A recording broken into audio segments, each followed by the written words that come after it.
Good morning. I'm Carlton Sharp, pastor of Faith Christian Center Church, right here in Beaumont, Texas. And we're here on what's happening in our neighborhood. And today my special guests are Judge Terrance Holmes and Mr. Emanuel Preston. Welcome, guys. Well, thank you for having us. Hey, Judge, tell us a little bit about yourself and what's going on. Well, currently I'm the judge of County Court at Law Number 2 here in Beaumont, Jefferson County, Texas. Originally, I'm from New Orleans, Louisiana. I was born in Houma, Louisiana. I was raised in New Orleans, Louisiana in the Desire Housing Project. And I've been here in Beaumont since 1982. Judge, I talk to a lot of people, and part of the thing is there are transplants from different places, and once they get to Beaumont, they don't leave. Well, I guess so. You know, when I came here the first time, I used to pass through Beaumont when I was going to Prairie View working on my master's. And then I got married and I moved here in 1982, and I've been here ever since. Now, before you became a judge, you had your law practice. Yes. I was in private practice from 1994.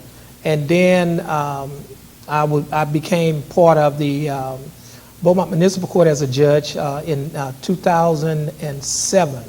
And after that, I continued to practice in private practice. Actually, it was 2009. I continued to practice in private practice as long with being a part-time municipal court judge. Before that, I was a prosecutor in Orange County from 1990 to about 1994.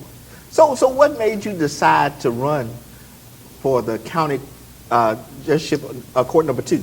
Well, one of the reasons why I wanted to run, I wanted to make a difference. And I had some ideas that I would like to implement to try to make Jefferson County a safer place for all of us to live, work, go to school, and go to church. Okay, so what kind of cases do your court address? Oh, the type of cases that we address are Class A and Class B misdemeanors. A Class A misdemeanor, we can't send anybody to the penitentiary.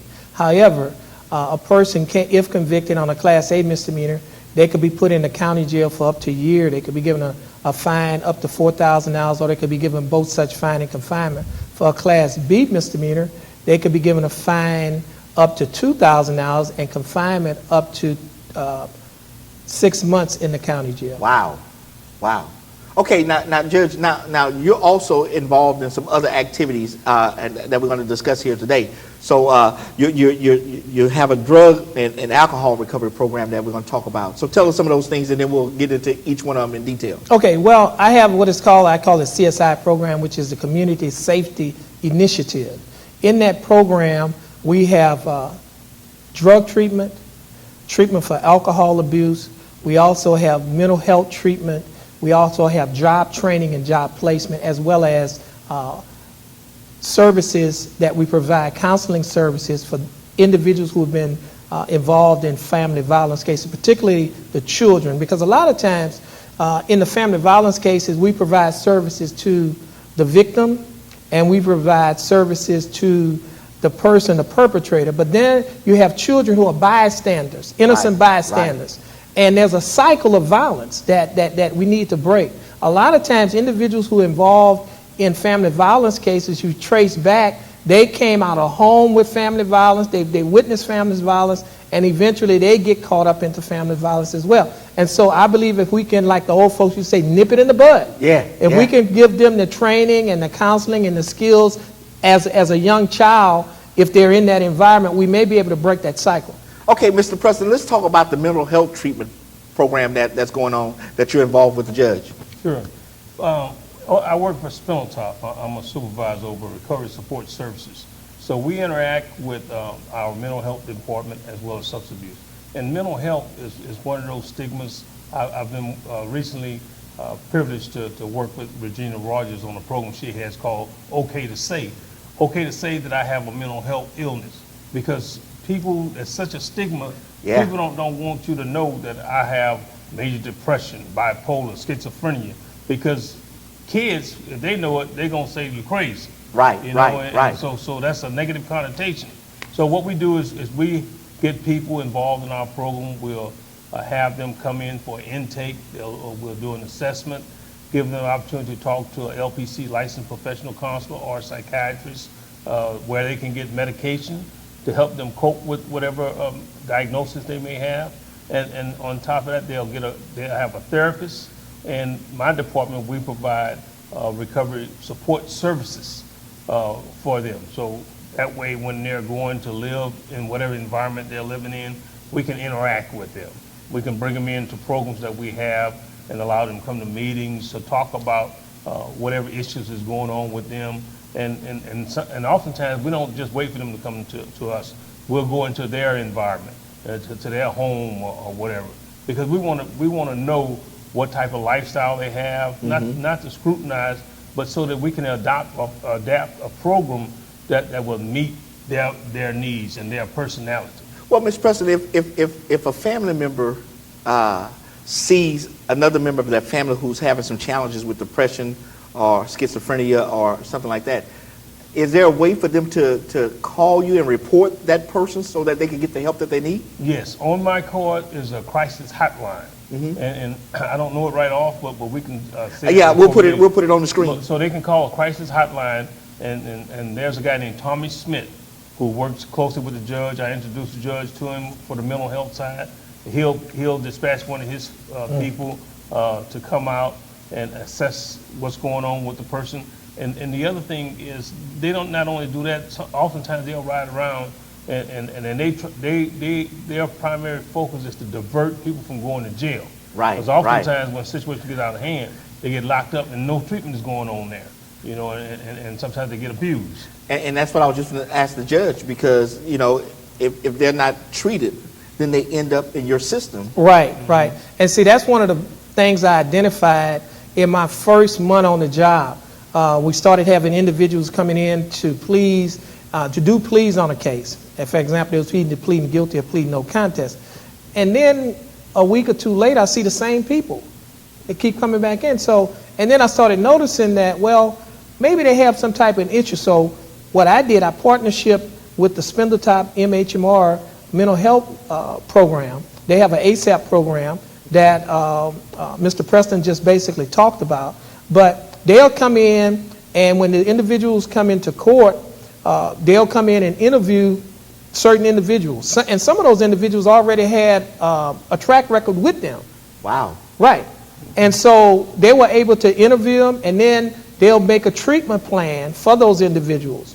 And what I have noticed, that over the last maybe 2 months, I don't see those individuals anymore. So I only can assume that the mental health treatment is working. See, a lot of times when you talk about criminal cases, individuals have to either be incompetent or insane for the criminal justice system to address the problem. But there are individuals who have other problems that are causing them to exhibit the behavior and participate in some of the things that they're doing to cause themselves to be arrested for crime. And so what we want to do, we don't want to arrest the problem, we want to address the problem. Right. And so that's why the programs that we have in our CSI program is addressing all of those problems. Because, Mr. President, the help that you provide can really help a person in need that's in a depression, right? Yes, it can. And not only that, oftentimes we're peers.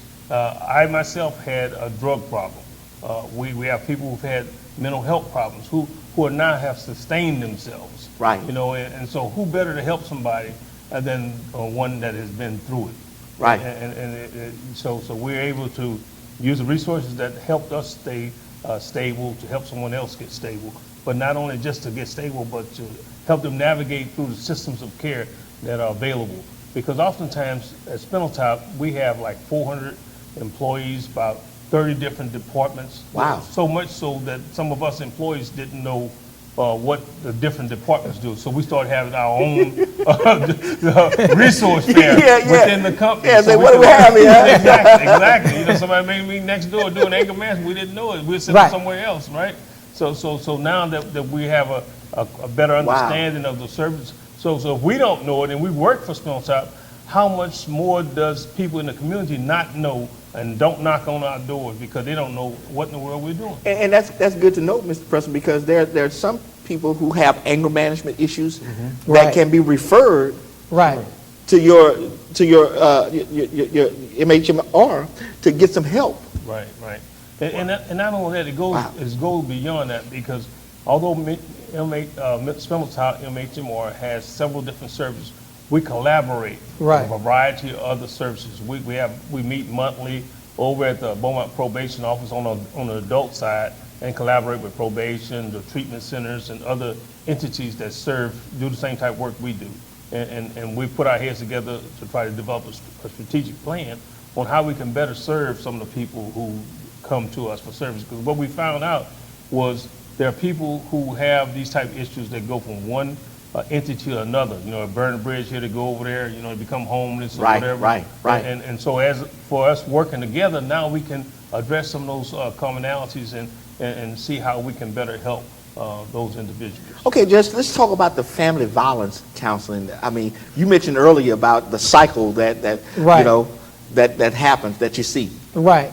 I've started a partnership with Family Services of Southeast Texas. And through that partnership, I wanted to address the issues with regards to children being in a home where there's family violence. And no treatment is actually being given to them.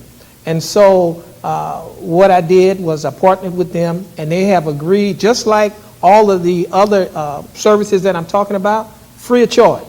Wow. Don't have to, not one penny is involved. Hold up, Judge. Hold up. Because somebody just watching, I heard them all the way from here. Absolutely free? Free of charge. Wow. But go ahead. Free of charge. The only thing you have to do is just have a desire to want to get help. We have the places for you to get that help. But with regards to the counseling for children, I think that is very important that children get counseling if they're in a home where there is family violence. Because I guess you could say it's almost like a time bomb that's waiting to explode if we don't address it. And so I believe that by partnering with Family Services, and they have agreed to do the counseling free of charge, that the problem is if any child is exposed to it, we could get them the treatment early on and hopefully prevent a problem from occurring in the future. Okay, now Judge, I also hear people saying, okay, how can I get my child to this place to get them the counseling that they need, or will they come to me? No. You can basically you can call Family Services. Family Services of Southeast Texas. They have a number. Mr. Rick Delatorre is over there. He could get you in contact with the individuals that you need to talk to, and they'll be willing to help. Okay. But what I do, the cases that come through my court where an individual has been charged and convicted of committing assault, family violence, or any type of family violence offense, then we want to inquire first, were there any children in the home? We're talking school-aged children, some kids who have an understanding of what's going on. And once we identify them, one of the criteria is to get services. See, what people don't understand is a lot of cases that involve family violence, a lot of those cases are dismissed. Why? Because the victims do not want to go forward. They say they'll call the police or call 911. They say when they get there, I don't want to press charges. Right. Or they'll press charges, and then eventually they want to dismiss the case for whatever reason. But the state of Texas, the DA's office has an option program. With that option program, before a victim could dismiss the program, they have to go through the options program. And not only that, but a lot of cases are dismissed because a person, the perpetrator, has either completed anger management or batter's intervention program. That's where it stops. Nothing. We didn't have anything to address the children. Right. You know, they are the forgotten victims in these cases. Okay, but now, if a parent who is in a domestic violence situation called the counseling to get counseling for their children, will that affect their custody of their child? No. I mean, it's okay. Think about it. It makes perfectly good sense for a parent. First of all, we all, as parents, have a duty to protect our children. Right. That's all she's doing is protecting the child. if you look at it from that sense, so she's doing what she's supposed to do as a parent. Okay. So why would you take somebody's parental rights away for doing what they are required to do as a parent? Right. Okay. So, but that's not the only thing that you're doing. You also Right. have a job training program that you're part of. Right. Now, that job training program is also connected with their program. They have a drug recovery program Okay. that we have individuals in. What we started noticing is that some individuals coming into court, and we do random drug tests because as a condition of bond, we have a right to test to see whether a person is on drugs because they're not supposed to be on drugs while they're on bond. Right. And if you're on bond, the court may revoke that bond. And so, of course, we can revoke the bond and put them in jail, but you just arrested the problem. You haven't addressed the problem. And there again, when they get out of jail, they still have they still have the drug problem. And so, why not put them in a program that's going to address the problem, right? And because they are clean, now we have a job program. If they're a lot of folks, okay. Yeah. There's another cycle It's a out cycle. there. It's a cycle. The cycle out there starts like this. First of all, you don't have education. You can't get a job. Right. You can't get a job. You usually turn to drugs and alcohol. Right. You turn to drugs and alcohol. Then Eventually, you're going to commit a crime. You commit a crime, you're going to get caught, and you're going to do time. You do time, you're going to get a record, and eventually you're going to get out.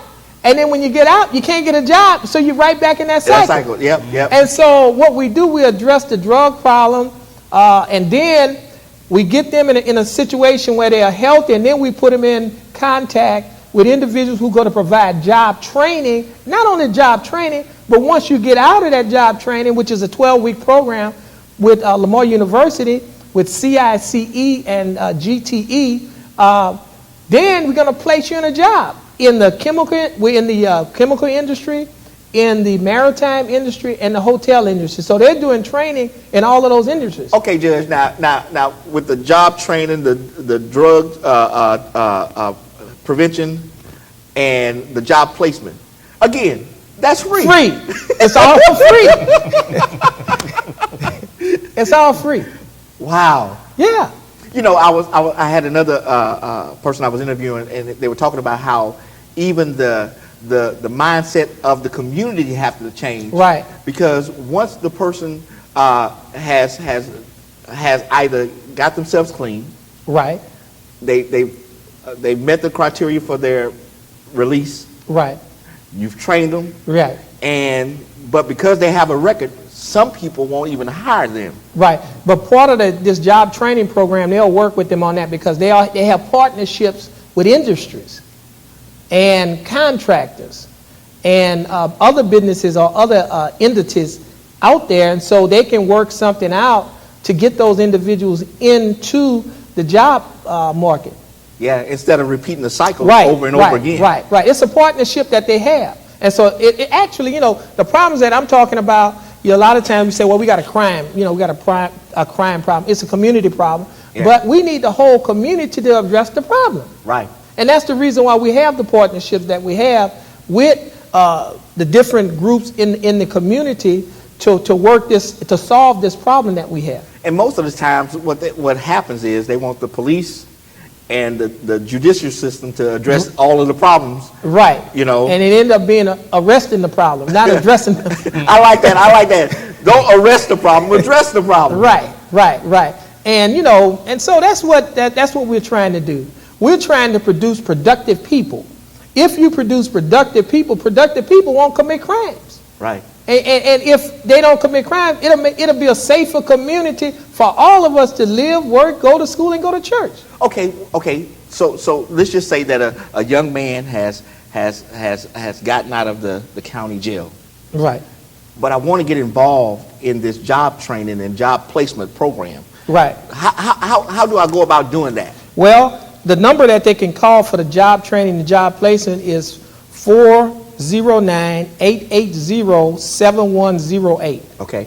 Okay, 409-880-7108, and ask for Brandy Simmons. Okay. And she's with the Golden Triangle Empowerment Center, and they are also located at Lamar University at the Center of Innovation, Commercialization, and entrepreneurship, which is normally called CICE. Okay, good. Now, is there any other information that you want to share with those before we conclude today? Well, basically, these programs that we have is through County Court at Law Number 2, where I'm presiding as the judge. I tell people this here. I'm the judge of that court, but that's not my court. That court is for the people. It's the people's court. Yeah. And I'm a judge who's of the people, by the people, and for the people. And so anytime you want to find out more information about what we're doing in County Court at Law Number 2, please feel free to come by the courtroom because it's open to the public. And we'll be happy to share with you any information that we have. Of course, the partnerships that we have in the community, all of those community partners are very helpful, and they are willing to aid and serve the needs of the community. Wonderful. Hey, listen, I want to thank Judge Holmes and Mr. Preston for coming to share with us today about all of these programs that can help enrich our community, to build our community. Like Judge said, let's not just, we have to address the problem instead of arrest the problem. And so, look, if you made some mistakes in your past and you want a new start, hey, listen, call the number that was listed earlier, because get a fresh start. If you're having some challenges with depression or mental aspect, give them a call, because the services are absolutely free. If you have a family member that need these services, whether it's the family violence counseling that they need for your children, call them and get the services that you need to help your family. Again, I want to thank them for joining us today, and I want to thank you for joining us today and on what's happening in our neighborhood. And we will see you next time on our broadcast.